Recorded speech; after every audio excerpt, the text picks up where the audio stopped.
మాదిగ ప్రతినిధిగా మన పేద వర్గాలందరి ప్రతినిధిగా తెలంగాణలో ఒక సామాజిక స్పృహతో బాధ్యతతో అన్యాయం జరిగిన ప్రతి చోట న్యాయం జరగాలని చెప్పి దశాబ్దాలుగా తన గొంతు వినిపిస్తూ తన తండ్రి ఏ గొప్ప ఆశయం కోసమైతే గౌరవ మాజీ మంత్రివర్యులు ముచ్చర్ల సత్యనారాయణ గారు పాటుపడి మనకు దూరమయ్యారో ఆయన నిజమైన వారసుడిగా పేద వర్గాలందరూ నిజమైన బిడ్డగా మన ఉద్యమాన్ని ముందుకు నడిపించడం కోసం వచ్చిన నా తమ్ముడు పృథ్వీరాజ్ గారికి ఈ కార్యక్రమాన్ని జయప్రదం చేయడానికి వచ్చిన ముఖ్యంగా నా డప్పు కాలాలకు సంబంధించిన నా చెల్లెలు తమ్ముడు సోదరులందరికీ ఈ కార్యక్రమ నిర్వహణకు బాధ్యత తీసుకున్న ప్రతి ఒక్కరికి ఎంఆర్పిఎస్ అనుబంధ విభాగాల నాయకులకి నా తమ్ముడు శ్రీనివాస్ గారికి ప్రతి ఒక్కరికి పాత్రికేయ ముఖ్యంగా సోషల్ మీడియా ఎలక్ట్రానిక్ మీడియా మిత్రులందరికీ ముందుగా నా హృదయపూర్వక నమస్కారం తెలియజేస్తున్నాను.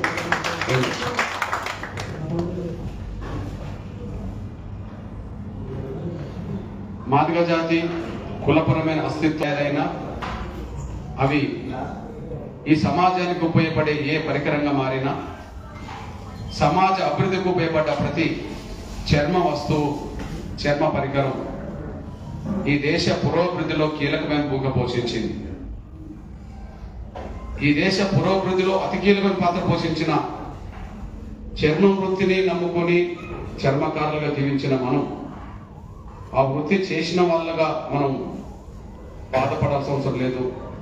సమాజ అభివృద్ధికి మనం పాటుపడ్డోళ్ళం కనుక మన వృత్తి కూడా అందుకు అనుగుణంగానే పురోగమించడానికి ఉపయోగపడేది కనుక అందుకు మనం గర్వపడాలి.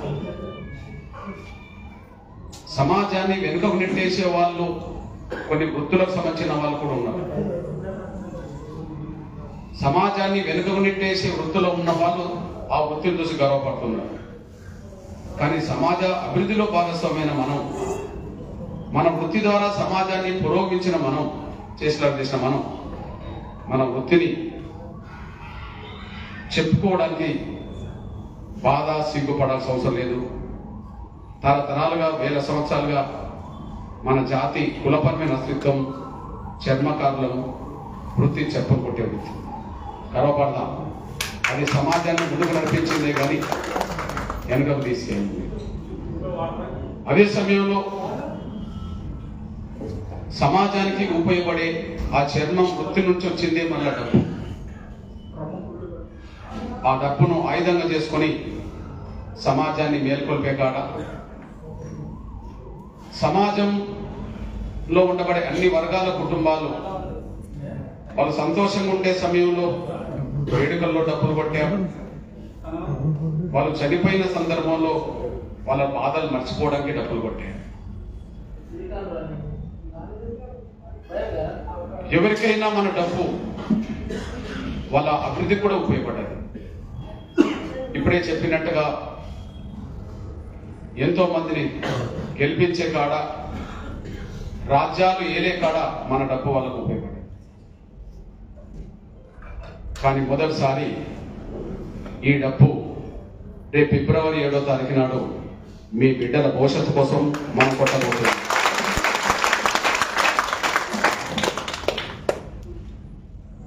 ఇప్పుడు మాట్లాడుతూ ఒక తమ్ముడు వాస్తవం చెప్పాడు.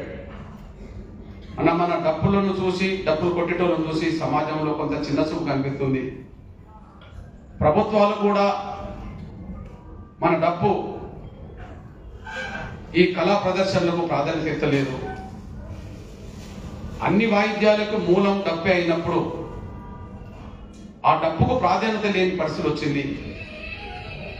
ప్రభుత్వాలు ఏదైనా కార్యక్రమం నిర్వహిస్తున్నప్పుడు ఇతర వాయిద్యాలకు ఇస్తున్న ప్రాధాన్యత మనకు ఇవ్వట్లేదు అని చెప్పి మొన్న ఒక తమ్ముడు బాధపడ్డాడు, ఇవాళ ఒక తమ్ముడు బాధపడ్డాడు. నేను 2 విషయాలు గమనించాను. మొన్న సోమాజిగూడలో నా తమ్ముడు చెప్పినప్పుడు, అన్న మన కళా ప్రదర్శనను ప్రభుత్వాలు సరిగా చూడట్లేదు, మన డబ్బు కళా ప్రదర్శనలకు ప్రాధాన్యత ఇవ్వట్లేదు, అని సోమాజిగూడలో తమ్ముడు బాధపడ్డాడు. ఇప్పుడు వచ్చిన ఒక తమ్ముడు మాట్లాడుతూ, అన్న మన కులంలో కూడా డప్పును పట్టుకొని మనం కొట్టడం అంటే అందరూ గౌరవించట్లేదు, ఇదేదో వీళ్ళు డప్పులు పట్టుకొట్టేటోళ్ళు అనే పద్ధతిలోనే కొంత మన వాళ్ళు కూడా కొంత చిన్న చూపుతుండ్రు, ప్రతి ఇంట్లో ఉండాల్సిన డప్పు కొన్ని ఇళ్లకే పరిమితమైంది అని చెప్పి మన వాళ్ళు కూడా బాధపడ్డారు. అంటే ప్రభుత్వం నిర్లక్ష్యం ఒకవైపు మన వృత్తి మీద, మన సాంస్కృతిక వాయిద్యం మీద నిర్లక్ష్యం కనిపిస్తుంది. మన డప్పు సమాజాన్ని మేల్కొల్పింది, అన్నిట్లో మన డప్పు భాగస్వామ్యమైంది. కానీ ఆ డప్పును కొట్టడానికి మన వాళ్ళు కూడా కొంత వెనుకబడిపోతుందని చెప్పి మన వాళ్ళు బాధపడ్డారు. ఈ రెండింటికి పరిష్కారం ఫిబ్రవరి 7న రాబోతుంది. ఈ రెండింటికి పరిష్కారం ఫిబ్రవరి 7న జరగబోతుంది. మొదటి పరిష్కారం మన డప్పును మనం కొట్టుకోవడం. బహుశా ఇప్పటికీ ఇంకొక 4 రోజులు టైం ఉంది. ఫిబ్రవరి 7 అంటే ఇంకో 4 రోజులు టైం ఉంది. సరిగ్గా జనవరి 7కు అన్ని జిల్లాల్లో యాత్రలు మొదలు కాబోతున్నాయి. ఆ యాత్రలకు మద్దతుగా నేను కూడా 33 జిల్లాల పర్యటన నేను కూడా ఉంటాను. ఒకవైపు 10 ఉమ్మడి జిల్లాలో మన కళానేతల ఆధ్వర్యంలో, ఇటు పాటలు పాడే కళాకారులు, డప్పు వాయిద్యకారుల ఆధ్వర్యంలో ప్రధానంగా బృందాల ప్రచారంలోకి వెళ్ళబోతున్నాయి. ఎక్కడెక్కడ మన డప్పులు ఉన్నాయి, ప్రతి డప్పును హైదరాబాద్కు రప్పించే విధంగా ప్రయత్నం చేయడం. నేను విజ్ఞప్తి చేస్తున్నా, రేపు 1,00,000 డప్పుల ప్రదర్శనలో పోటీ ఎవరితోటి? ఇప్పటి వరకు పోటీ ఇప్పటికే ఆ వాయిద్యం మీద పట్టున్న కళాకారుల మధ్యలో పోటీ ఉంటాయి. ఒకరికి మధ్య ఒకరు ఒక రకమైన వాయిద్యం వేస్తే ఇంకొకరు అయితే వాయిద్యం, ఒక రకమైన డాన్స్ దానికి సమకూడితే ఇంకొకరు వెనకడ్డది. బహుశా రేపు నిన్నటి వరకు డప్పు పట్టని మన మాదిగలే మీకు పోటీదారులు కాబోతున్నారు. ఈ రోజు కూడా డప్పు పట్టుకోవడానికి సిద్ధంగా లేని వాళ్ళందరూ రేపు డప్పు కొట్టబోతున్నారు. మీరు చూడబోతున్నది ఏంటంటే వాళ్ళతోటి మీరు పోటీ పడాల్సి వస్తుంది రేపటి నుంచి. పాత్రం చెప్తున్నారు. మాదిగల్లో డాక్టర్లు ఉన్నారు, వాళ్ళు తెల్లకొట్టు వేసుకొని డప్పు కొడతారు మీ ప్రదర్శనలో వాళ్ళు. మాదిగల్లో లాయర్లు ఉన్నారు, మాదిగల్లో సర్పంచులు ఉన్నారు, మాదిగల్లో ఎంపీటీసీలు ఉన్నారు, మాదిగల్లో ఎమ్మెల్యేలు ఉన్నారు. ఒక మాట చెప్పంటే నిన్నటి వరకు డప్పు కూడా పట్టుకోవడానికి సిద్ధంగా లేని వాళ్ళందరూ ఫిబ్రవరి 7న సంకన డప్పును వేసుకొని రాబోతున్నారు. ఆ పిలుపులో భాగంగానే ముందు ఇంటికో డప్పు అయితే కొనండి అని చెప్తున్నాం. ఇప్పుడు ఊర్లో ఒక 20-30 డప్పులు ఉంటాయి. చిన్న చిన్న ఊర్లో 10కి తక్కువ కాకుండా ఉంటాయి. కళా బృందాలు ఉన్న కాడ 50-100 డప్పులు ఉన్న కాడ కూడా ఉంటాయి. కానీ రేపు ఫిబ్రవరి 7 నాటికి మాత్రం ఇంటికో డప్పు కొనండి అనే పిలుపు మాత్రం జనంలో చేయబోతున్నాం. రేపు నేను కూడా సమావేశాల పేరుతో వస్తాను. ఆ సమావేశాల పేరుతో వచ్చినప్పుడు నాతో పాటు 100 మంది పాల్గొన్నా, 1000 మంది పాల్గొన్నా వాళ్ళందరి చేతిలో డప్పులు ఉంటాయి. వాళ్ళు డప్పు కళాకారులు ఉన్నారు. ఎంఆర్పిఎస్ కార్యకర్తలు, అనుబంధ కార్యకర్తలు, పృథ్వీరాజ్ లాంటి శ్రేయభిలాషులు, అన్ని వర్గాలు ఉన్న వాళ్ళు కూడా మన డప్పు మీద గౌరవం ఉన్న వాళ్ళు, మన ఉద్యోగం మీద గౌరవం ఉన్న వాళ్ళు, మన లక్ష్యం మీద గౌరవం ఉన్న వాళ్ళందరూ కులాలతో మతాలతో సంబంధం లేకుండా రాబోతున్నారు. కాబట్టి ఈరోజు కొన్ని ఇళ్లకే పరిమితమైన మన డప్పు ప్రతి మాదిగిళ్ళలో రేపటి నుంచి ఉండబోతుంది అనే విషయం తెలుసుకుంటున్నాను. చెప్పాడు కదా తమ్ముడు పృథ్వీరాజ్, చెప్పాడు కదా కులానికి యాదవ గొల్ల బిడ్డ, గొల్లకుర్మ డోల్ దెబ్బ అనే వాళ్ళం. మనం డోలు ఉన్నదో లేదో తెలియదు, కానీ కొన్ని దశాబ్దాలుగా మా ఇంట్లో డప్పు ఉన్నదని చెప్పి తమ్ముడు చెప్పాను. ఓ బీసీ బిడ్డ, సామాజిక స్పృహ గల్ల ఒక పెద్ద మహనీయుడి కొడుకుగా ఆ మహనీయుడి ఆలోచనకు అనుగుణంగా ఉన్నాడు కాబట్టి ఒక బీసీ బిడ్డ ఇంట్లో మనకు డప్పు అనేది కనిపిస్తుంది. సామాజిక స్పృహ చైతన్యం ఉంటే, కళల్ని గౌరవించేటోళ్ళు ఉంటే తప్పకుండా మన డప్పును గౌరవిస్తారు. డప్పును ప్రేమిస్తారు, ఇంట్లో పెట్టుకుంటారు. ఆ డప్పు కొట్టే వాళ్ళ పట్ల కూడా అభిమానంతో ఉంటారు, గౌరవంతో ఉంటారు. రెండో విషయం,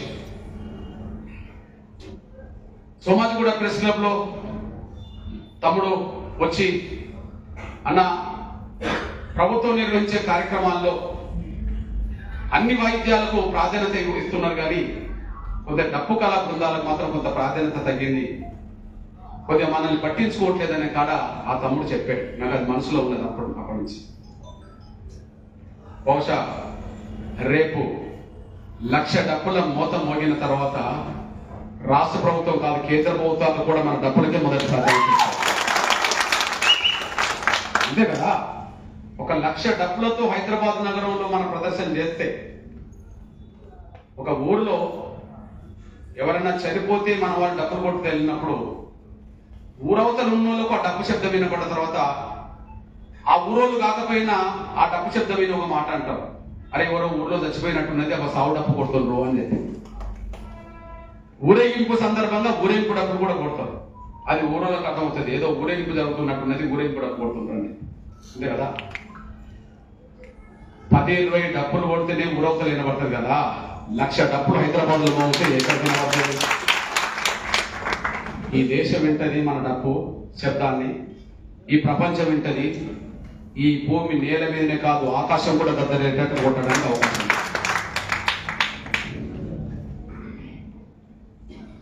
మన అస్తిత్వం కులపరమైతే మనం ఆదిగలం, మన సాంప్రదాయ సాంస్కృతాయుధం మన డప్పు. మన డప్పు విలువ 1000 రెట్లు 1,00,000 రెట్లు పెరగబోతుంది. ఎట్లా? మన డప్పు విలువ 1000 రెట్లు 1,00,000 రెట్లు పెరగబోతుంది. ఎట్లా? అవును, ఎంఆర్పిఎస్ రాకముందు మాదిగలు కూడా విలువనిచ్చే సమాజం కాదు, మాదిగలను కూడా గుర్తించే సమాజం కాదు, మాదిగలను కూడా గౌరవించే సమాజం కూడా కాదు.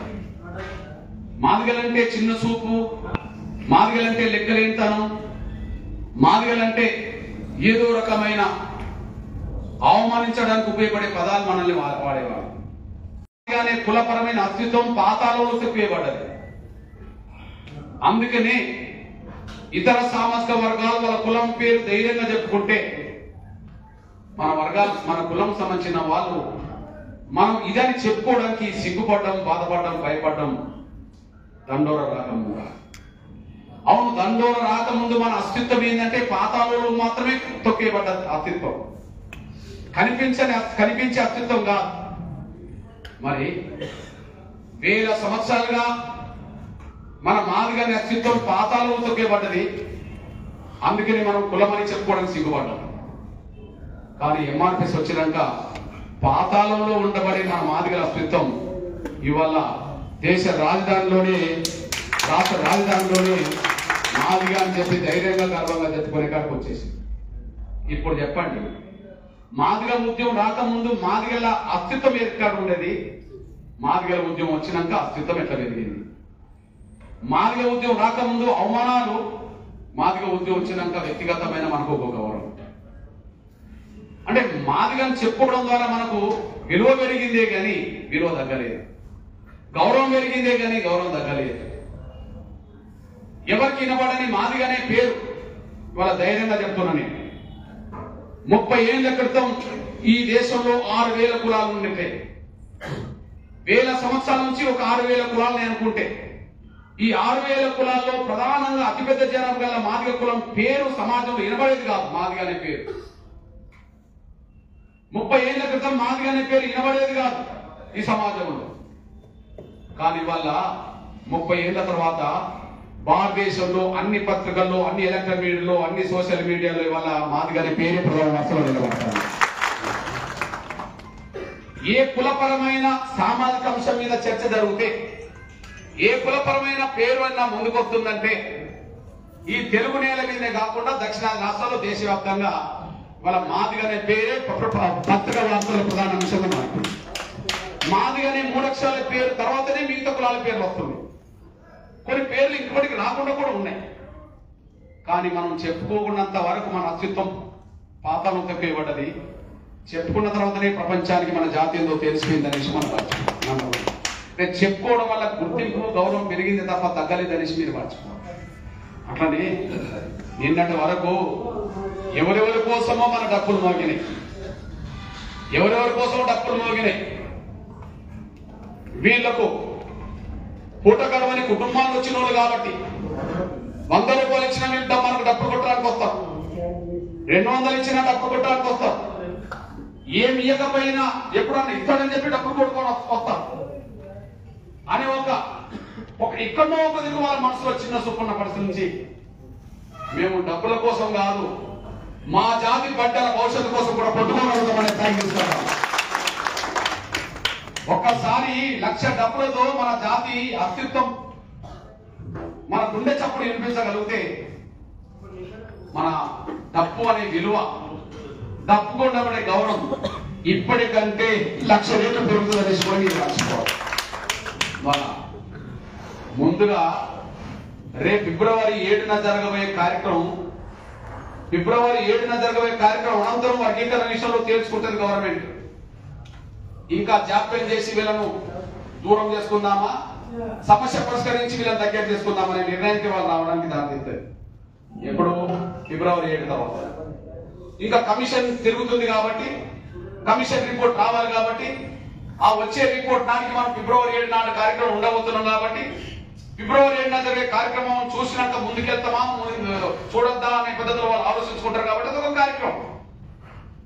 అంటే ఫిబ్రవరి 7న 1,00,000 డబ్బులతో మనం మాదిగ గుండె చప్పులు వినిపించిన తర్వాత వర్గీకరణ విషయంలో ముందుకు అడిగేయాలా వెనక అడిగేయాలనే విషయం వాళ్ళు ఆలోచించుకుంటారేమో, ముందుకెళ్ళక తప్పదు కాబట్టి. కానీ ఏబిసిడి వర్గీకరణ ఆ రోజు 2 రోజులకో 10 రోజులకో కావడం ఖాయమే కానీ ఆ 1,00,000 డబ్బులతో ముందుగా పెరిగేది మాత్రం డప్పు కళాకారుల గౌరవం.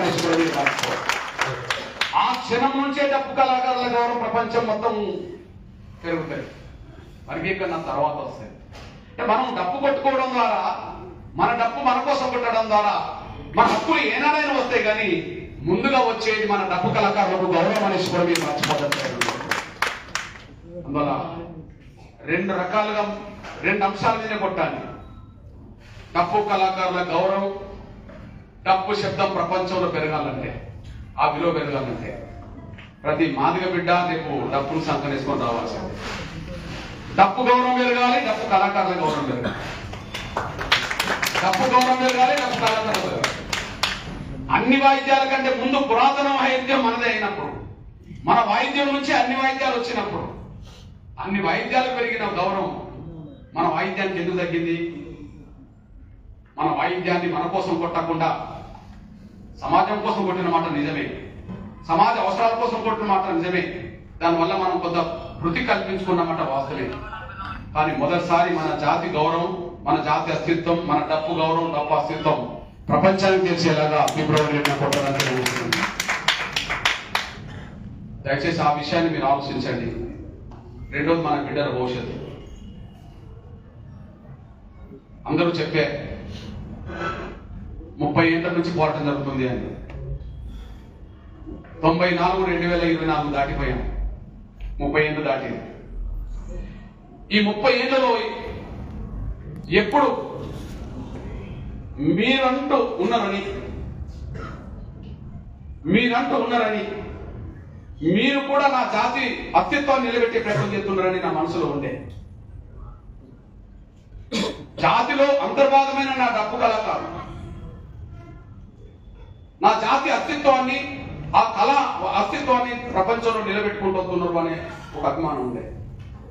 కానీ నా డప్పు కళాకారులు కారణాలు ఏమైనా, లేదా నా మాదిగల కళాకారులు పాటలు పాడే వాళ్ళు ఎవరైనా సొంత జాతి అస్తిత్వం, ఆత్మగౌరవం, హక్కుల గురించి 30 ఏళ్ళుగా యుద్ధం జరుగుతున్నప్పుడు మన పాటలు, మనం కొట్టిన డప్పు ప్రత్యక్షంగా మన జాతికి ఉపయోగపడలేదు కదా, మన జాతి బిడ్డలకు ఉపయోగపడలేదు కదా, వాళ్ళ భవిష్యత్తుకు ఉపయోగపడలేదు కదా అని చెప్పి ఎక్కడో ఒక దిక్కు ఆవేదన అనుకున్నాయి. ఆ పూటకు ఉపయోగపడవచ్చు మనం డప్పు కొట్టడం వల్ల, కానీ జాతి బిడ్డల భవిష్యత్తు కోసం కాదు. మీ అందరికీ తెలుసు, ఇప్పుడు మనం డప్పు కళాకారులు. మీరు డప్పు కళాకారులైనా రేపు ప్రతి మాదిగిళ్ళలో నేను డప్పు ఉండాలని నేను కోరుకుంటున్నాను. ఇప్పుడు డప్పు కళాకారులు మీరు, కానీ నేను ప్రతి మాదిగిళ్ళలో డప్పు ఉండాలని కోరుకుంటున్నాను. డప్పు ఉండాలని కోరుకునేది మన సాంస్కృతిక వారసత్వాన్ని నిలబెట్టుకోవడానికే, అంతే తప్ప అది కూడా కాదు. కానీ సాంస్కృతిక వారసత్వాన్ని వందల వేల సంవత్సరాలు వచ్చిన మన సాంస్కృతిక వారసత్వాన్ని మనదని ఓన్ చేసుకోవడానికి డబ్బు కావాలంటున్నా కానీ మీరు కొట్టిన డబ్బే మీ బిడ్డలు కొట్టాలని చెప్పి మీ బిడ్డలను చదువుకోనివ్వరా? మీ బిడ్డలు డాక్టర్లు కావద్దా? మీ బిడ్డలు కలెక్టర్లు కావద్దా? మీ బిడ్డలు ఎంఆర్ఓలు, ఆర్డీఓలు, రెవెన్యూ ఆఫీసర్లు కావద్దా? మీ బిడ్డలు పోలీస్ అధికారులు కావద్దా? మీ బిడ్డలు లాయర్లు కావద్దా? మీ బిడ్డలు ఇంజనీర్లు కావద్దా? కావాలి కదా, కావాలి కదా. ఇప్పుడు నువ్వు డబ్బే కొడుతున్నావు. నీ డబ్బును ప్రేమించాలి, నా డబ్బును ప్రేమించాలని చెప్పి ప్రతి ఇంటికాడ డబ్బు ఉండాలని నేను కోరుకుంటా. ప్రతి ఇంటికాడ డబ్బు ఉండాలని కోరుకునేది నీ బిడ్డలు లాయర్లు కావద్దనో డాక్టర్లు కావద్దనో కాదు. మన వాయిద్యాన్ని మన సాంస్కృతిక వాయిద్యాన్ని మనం నిలబెట్టుకుందామని చెప్పడం కోసం మాత్రమే. కానీ సాంస్కృతిక వాయిద్యాన్ని నిలబెట్టుకోవడానికి మనం డబ్బు పెట్టుకుందాం, ఇంట్లో డబ్బు కొడదాం. కానీ మన బిడ్డలు సమాజంలో ముందుకెళ్లాలంటే మాత్రం చదువుల్లో ముందుకెళ్ళాలి, ఉద్యోగం సాధించాలి, ఆర్థికంగా ఎదగాలి. చదువుల్లో ముందుకెళ్ళాలి, ఉద్యోగాలు సాధించాలి, ఆర్థికంగా ఎదగాలి, రాజకీయంగా ఎదగాలి. అవన్నీ ఎదగాలంటే వర్గీకరణ జరగాలి. అవన్నీ రావాలంటే మన దగ్గర డబ్బులు మన ఇంట్లో ఉండాల్సిందే, ఇంటికాడ. కానీ మన బిడ్డల చేతిలో కళ ఉండాల్సిందే. మన బిడ్డలు లాయర్లు కావాల్సిందే, డాక్టర్లు కావాల్సిందే, పెద్ద పెద్ద మనకు రావాల్సిన అవకాశాలన్నీ మన పక్క సోదర వర్గమే మొత్తం అనుభవించి వాళ్ళు పైకి వచ్చారు కదా. మనం అందరికి రావాల్సిన అవకాశాలు ఒక వర్గం తీసుకొని ముందుకెళ్తుంటే మనకు రావాల్సిన వాటా గురించి కూడా మనం పాట పాడలేకపోయాం కదా. మనకు రావాల్సిన వాటా గురించి కూడా మనం డబ్బు కొట్టలేకపోయాం కదా. ఈ ఆవేదన, బాధ ఉన్నది. అయినప్పటికీ ఈ ఉద్యమం 30 ఏళ్ళు జరుగుతున్నప్పుడు కళాకారులు అంటేనే అన్ని సామాజిక వర్గాల్లో కళాకారులు ఉన్నమాట నిజమే, పాటలు పాడేటోళ్ళు. కానీ పాటలు పాడే వాళ్ళలో, సాంస్కృతిక వాయిద్యాలు వినిపించే వాళ్ళలో మాదిగ కులం నుంచే డబ్బు కళాకారులు, మాదిగ కులం నుంచే పాటలు పాడే కళాకారులు వచ్చేసి. అంటే అన్ని సామాజిక వర్గాల్లో సాంస్కృతిక వాయిద్యాలు ఉన్నాయి, అన్ని సామాజిక వర్గాల్లో పాటలు పాడేటోళ్ళు ఉన్నారు. కానీ ఎక్కువ మంది అదే సమయంలో డప్పులు కొట్టేవాళ్ళు, పాటలు పాడేటోళ్ళు సామాజిక వర్గాల రీత్యా చూసుకున్నా కూడా మాదిగ సామాజిక వర్గంలోనే ఎక్కువ మంది ఉండడానికి అవకాశం ఉంది. చూస్తే ఇది వాస్తవమే కదా, ఎక్కువ మంది ఉన్నమాట వాస్తవమే కదా. కానీ ఈ నేపథ్యంలో ఈ 30 ఏళ్ల పోరాటంలో ఎక్కడో 94లో ఒక కుగ్రామమైన ప్రకాశం జిల్లాలో ఒక 10-20 మందితో మొదలుపెట్టిన ఉద్యమం ఇవాళ భారతదేశంలో అతిపెద్ద సామాజిక ఉద్యమం ఎదిగి ముందుకు సాగుతుంది. లక్ష్యానికి దగ్గరకు వచ్చాం. వర్గీకరణ సాధించే ప్రయత్నంలో కీలక దశకు చేరాం. ఈ నేపథ్యంలో మీకు విజ్ఞప్తి చేస్తున్నాను. మొన్న సుప్రీంకోర్టు తీర్పు మనకు అనుకూలంగా వచ్చింది. సుప్రీంకోర్టు తీర్పు ద్వారా మన బిడ్డలకు భవిష్యత్తు వచ్చిందనే ఆలోచన వచ్చేసింది. ఇక సుప్రీంకోర్టు తీర్పుతో మన బిడ్డలు ముందుకెళ్ళబోతున్నారు, చదువులో ముందుకెళ్ళబోతున్నాం, ఉద్యోగాలు మా బిడ్డలు రాబోతున్నాయి. ఒకనాడు వర్గీకరణ ఒక 5 ఏళ్ళు జరిగినప్పుడు మన బిడ్డలకు చదువుల అవకాశాలు పెరిగినాయి, ఉద్యోగాలు పెరిగినాయి. ఇప్పుడు సుప్రీంకోర్టు తీర్పుతో నా బిడ్డలు విజయం సాధించారు, నా బిడ్డలు భవిష్యత్తు ఉంటుంది అనుకుంటున్న సమయంలో మళ్ళీ స్వార్థపరమైన ఒక వర్గం, పలుకుబడి వాళ్ళకు సంబంధించిన వాళ్ళు మళ్ళీ మన బిడ్డల నోటికాడు గూడు కూడా తీసుకెళ్ళడానికి దూసుకోవడానికి ప్రయత్నం చేస్తున్నారు. ఈ నేపథ్యంలో ఉద్యమం మొదలుపెట్టి సుప్రీంకోర్టు తీర్పు నాటికి ఎన్నో పరిణామాలు జరిగినాయి.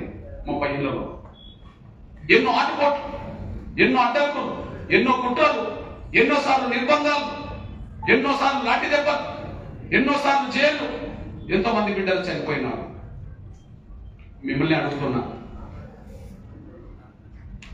అమరులైన వాళ్ళలో ఎవరున్నారని నేను అడగను కానీ జైలుకి వెళ్ళిన వాళ్ళలో కళాకారులు ఎంతమంది ఉన్నారంటే,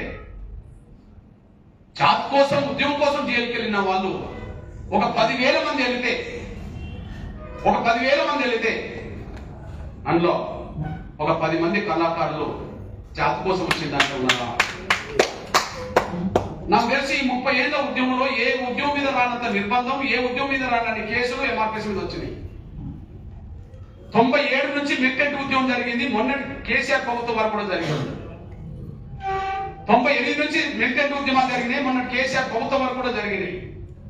ఆ పరంపరలో చూస్తే దాదాపు 30 నుంచి 35 వేల మంది వివిధ సందర్భాల్లో చేర్పాలైంది నాతో పాటు. నేనే 3-4 సార్లు చేరుకెళ్ళాల్సి వచ్చేసి 30-35 వేల మంది జాతి బిడ్డలు జాతి కోసం చేరుకెళ్ళారు.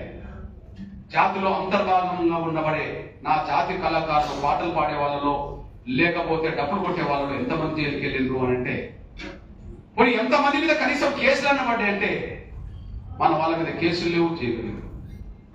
కానీ ఇతర సమాజం కోసం కానీ ఇతర అత్యుత్త ప్రాంతీయ ఉద్యమాల కోసం కానీ పాటలు పాడిన వాళ్ళు మనోళ్ళు ఎక్కువ, జైలుకి వెళ్ళిన వాళ్ళు కూడా మనోళ్ళు ఎక్కువ. పాటలు పాడిన వాళ్ళు మనోళ్ళు ఎక్కువ, జైలుకి వెళ్ళిన వాళ్ళు మనోళ్ళు ఎక్కువ.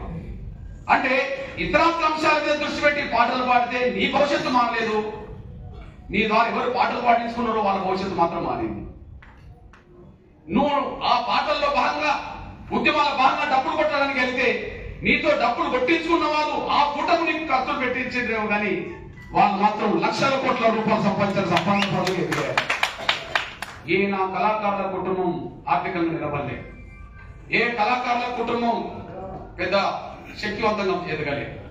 కానీ మనతో పాటలు పాటించుకున్న వాళ్ళు, మనతో డబ్బులు కొట్టించుకున్న వాళ్ళు మాత్రం అన్ని రంగాల్లో ఎదిగిండ్రు. వాళ్ళు మనల్ని శాసించే కాడికి వచ్చేసారు, చివరికి వాళ్ళే మనల్నే జైల్లో పెట్టే కాడికి వచ్చేసారు. ఇవన్నీ మనం చూసాం. దయచేసి విజ్ఞప్తి చేస్తున్నాను, 30 ఏళ్ల పోరాటంలో కష్టాలు, బాధలు, నిందలు, నిర్బంధాలు, కుట్రలు, జైళ్లు, మరణాలు ఇవన్నీ చూశాం. కానీ మీ అన్నకి చెప్తున్నా, 30 ఏళ్ల పోరాటంలో మీరు మీ దగ్గర 10 రూపాయలు ఉన్నాయని లేవా అనేది కాదు.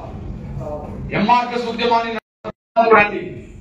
ఆర్థికంగా చాలా పేద కుటుంబం వచ్చిన వాళ్ళు, ఆర్థికంగా చాలా పేద కుటుంబం వచ్చిన వాళ్ళే కానీ జాతి భవిష్యత్తు కోసం మడమదిప్పని పోరాటానికి అవుతున్నారు. 30 ఏళ్ల పోరాటంలో మడమ తిప్పకుండా కుటుంబాలను మర్చి యుద్ధం చేసినట్టు ఉన్నది కదా. లక్ష్యాన్ని చేరడానికి దగ్గరకు వచ్చాం కదా. 30 రోజుల పాటు కళాకారులైన పాటలు పాడిన తమ్ముడు చెల్లెలు, లేదా డబ్బులు కళాకారులైన నా తమ్ముడు చెల్లెలు 30 రోజుల పాటు మీ బిడ్డల భవిష్యత్తు కోసం కొట్టాలి. ఆ రోజు మీ బిడ్డల భవిష్యత్తు కోసం మన కళాకారులందరినీ తీసుకురావాలి. వర్గీకరణ జరగకపోతే మీ చేతిలో డబ్బులు ఉంటాయి, మీ బిడ్డల చేతిలో డబ్బులు ఉంటాయి, మీ బిడ్డల చేతిలో డబ్బులు ఉంటాయి. కానీ వర్గీకరణ జరిగితే ప్రతి ఇంట్లో డబ్బులు ఉంటాయి, కానీ మీ ఇంట్లో ఉద్యోగస్తులు కూడా ఉంటారు, మీ ఇంట్లో డాక్టర్లు ఉంటారు. వర్గీకరణ జరగకపోతే నువ్వు నీ బిడ్డల్ని మనకు డబ్బు కొట్టడానికి తయారు చేస్తావేమో. తయారు చేయడం అనేది తప్ప నేను అనను, ఎందుకంటే మన సాంస్కృతిక వాయిద్యం కాబట్టి. కానీ అక్కడికే పరిమితం కావద్దు కదా. నిరక్షరాస్యులని మనం ఉండదు కదా, ఇంకా నిరుపేదలుగానే ఉండదు కదా. నిరక్షరాస్యులపై అక్షరాస్యులు మారాలి కదా, అక్షరాస్యులు ఉద్యోగస్తులుగా మారాలి కదా, ఆర్థికంగా ఎదగాలి కదా, రాజకీయంగా ఎదగాలి కదా. ఇవన్నీ రావాలంటే వర్గీకరణ జరగాలి కదా. ఆ వర్గీకరణ జరగాలంటే 30 రోజుల పోరాటంలో, ఈ రాబోయే 30 రోజుల ప్రయత్నంలో ఒక 30 రోజుల పాటు మాత్రం నా కళాకారులైన పడుతున్న పాటలు పాడే వాళ్ళైనా డబ్బులు కొట్టకు సంబంధించిన వాళ్ళైనా మీరు 30 రోజుల సమయం ఇవ్వగలిగితే నిజంగా 100 తరాలు భవిష్యత్తు ఇస్తున్నారు. నువ్వు ఈ వర్గీకరణ ఉద్యమంలో, ఈ అంతిమ ప్రయత్నంలో, అంతిమంగా జరిగే ఈ ప్రయత్నంలో, అనుకున్న సాధించే ప్రయత్నంలో, అమలు చేసుకునే ప్రయత్నంలో నువ్వు టైం ఇస్తే 100 తరాల భవిష్యత్తు ఇచ్చిన వాళ్ళు అవుతావు మీరు. కానీ మీరు టైం ఇవ్వకపోతే మీ బిడ్డలు కూడా భవిష్యత్తు చూడని వాళ్ళు అవుతారు. మీరు 30 రోజుల టైం ఇచ్చి చూడండి, 1,00,000 డబ్బులతో మన గుండె చప్పుడు వినిపించడానికి చూడండి, 1000 గొంతులతో మన పాటలు పాడేటట్టుగా చూడండి. ఆ 2 సక్సెస్ అవుతే 100 తరాల భవిష్యత్తును మనం ఇచ్చిన వాళ్ళు అవుతాం. 100 తరాలు ఇచ్చిన వాళ్ళు అవుతాం. మీరందరూ భాగస్వాములు కాకపోతే మీ కన్న బిడ్డలు కూడా మీరు భవిష్యత్తుని ఇచ్చిన వాళ్ళు కాదు. రేపు అందులో భాగస్వాములు కాకపోతే మీ కన్న బిడ్డలకు, మీ బిడ్డలకు మీరు భవిష్యత్తు ఇచ్చిన కూడా కాదు. 30 రోజుల పాటు మీరు శ్రమించండి. ఫిబ్రవరి 7న లక్షల మంది మనం దండోలేసి నిరూపించండి. ఆ 2 కార్యక్రమాలు సక్సెస్ చాలు. మన ఈ తరమే 100 తరాలు భవిష్యత్తు రాబోయే 100 తరాలు. కానీ ఆ కార్యక్రమం ఏమాత్రం విఫలమైనా, ఆ కార్యక్రమంలో ఏమాత్రం మీరు పాల్గొనకపోయినా, మీరు ఎవరి భవిష్యత్తు గురించో డబ్బులు కొడుతున్నాయో కానీ మీ బిడ్డల భవిష్యత్తును బాగు చేసుకోవడానికి అయితే మీరు పనిచేసినట్టుగా,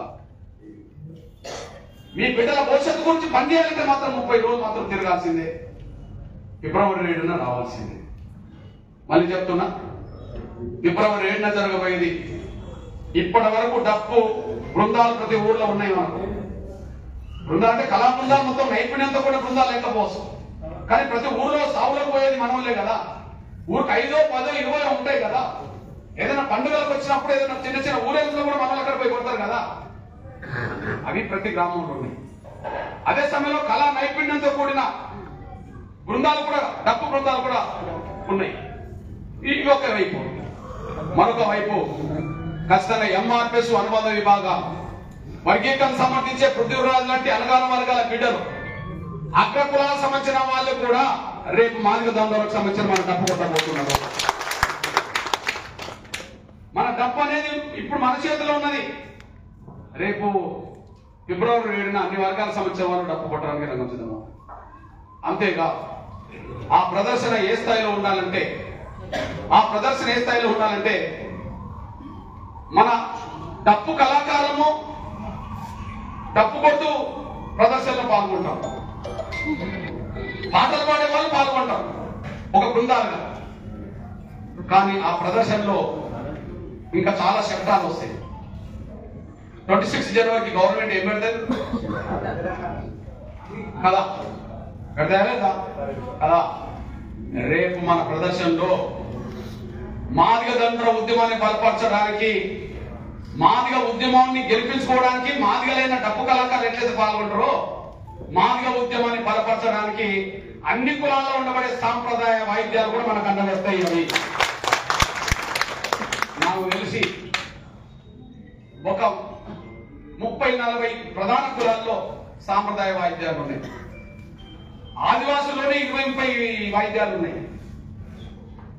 కోయలకు ఉంటది, గొండలు ఉంటది, ఇంకోటి ఉంటది.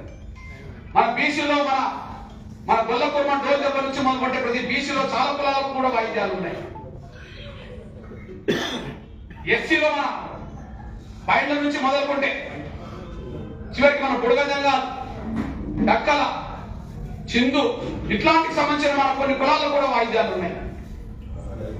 రేపు ప్రతి సామాజిక వర్గం మన ఉద్యమానికి మద్దతుగా ఖచ్చితంగా ఏదైతే 26 జనవరి రోజు ఎట్లయితే ఏమొస్తాయి శకటాలు వస్తాయో, మన మాదిగ ఉద్యమాన్ని బలపరచడానికి కూడా దాదాపు 100 శకటాలు రావడానికి సిద్ధంగా ఉంటాయి.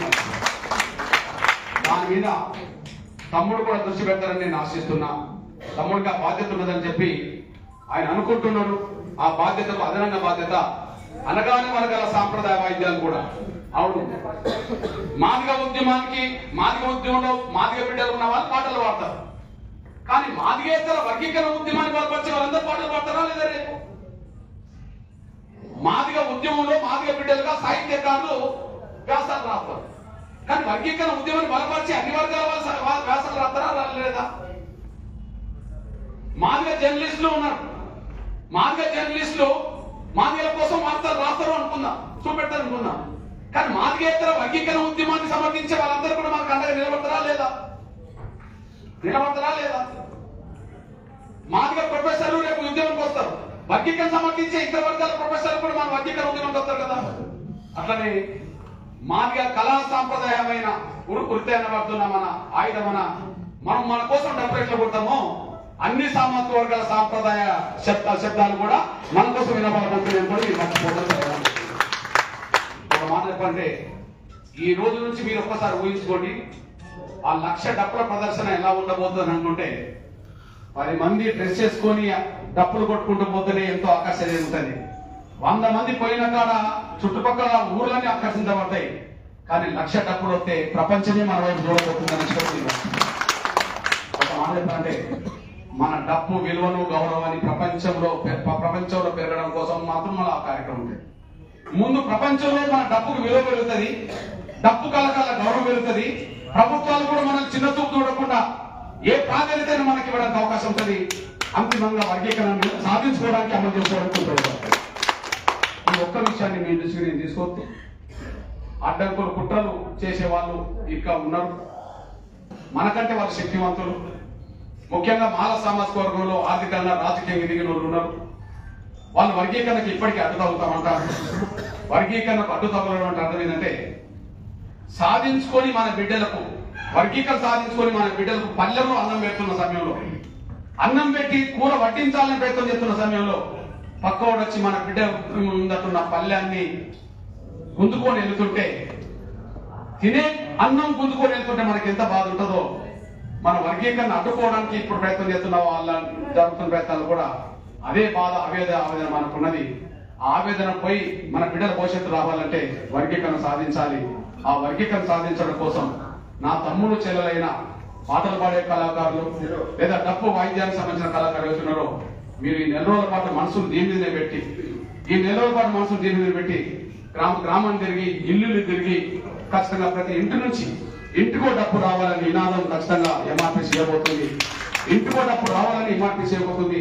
నువ్వు మాదిగ బిడ్డవు అయితే రా, వర్గీకరణ సమర్థించే బిడ్డవు ఏ కులంలో అయినా సరే అండగా నిలబడమని చెప్పి పిలుపునివ్వబోతున్నాం కనుక ఆ పిలుపుని చేసే కాడ నా జాతి యావత్తు మీరు ముందట ఉండాలని చెప్పి నేను కోరుతూ, ఈ విషయంలో మొత్తం అన్ని వర్గాలతో సంఘీభావం తీసుకొచ్చే విషయంలో, అన్ని వర్గాలు అండ నిలబెట్టే విషయంలో నా తమ్ముడు పెద్దలు మాజీ మంత్రివర్యులు తెలంగాణ ఉద్యమ ప్రారంభ రథసారథైన గౌరవ ముచ్చర్ల సత్యనారాయణ గారి తన కొడుకు అయిన కుమారుడైన నా తమ్ముడు పృథ్వీరాజ్, నాకు ముచ్చర్ల సత్యనారాయణ గారు అంటే చాలా ఎన్నలేని గౌరవం.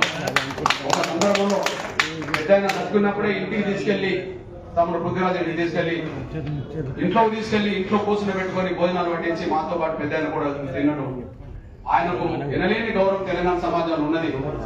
కానీ గుర్తించే వాళ్ళు తక్కువ ఉండడం వల్ల కొన్ని విషయాల్లో మన గౌరవం నిలబెట్టుకునే పరిస్థితులు పడ్డాం.